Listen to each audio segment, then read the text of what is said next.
बालेश्वर सदर विधानसभा उपनिर्वाचन पाखे पाखे आसुथिबा बेले सबु दल एबे लोकंक निकटक जाई प्रचार आरंभ करिलेनी।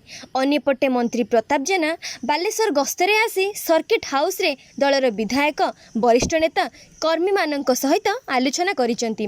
आलोचना चलीची नवेम्बर निर्वाचन हेबो, केमिति निर्वाचन लड़िबु, खसड़ा प्रस्तुत करिबु।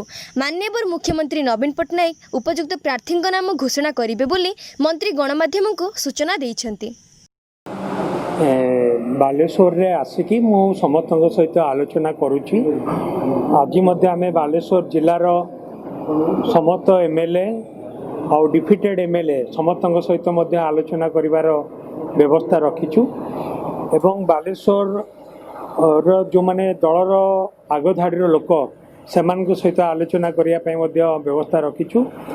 समस्त सहित आलोचना करिकी आमे पुणी प्रस्तुति हबु आम उपनिर्वाचन पाई, जेहेतु उपनिर्वाचन प्राय नवेम्बर मासरे हबार रही। तेणुक से आम गोटे प्रस्तुति होचु आमे केमती निर्वाचन लड़िबु कौन करिबु।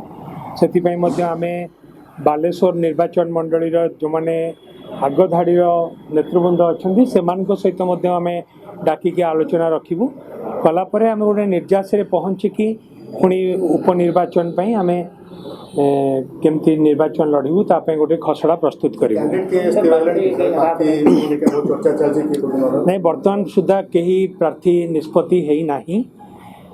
माननीय मुख्यमंत्री श्रीयुक्त नवीन पट्टनायक किए प्रार्थी हम ताकू नहीं निष्पत्ति ग्रहण करेंगे एवं माननीय मुख्यमंत्री नवीन पट्टनायक जहाँ को प्रार्थी भाव में घोषणा करेंगे तापाई आमे समस्ते लगे।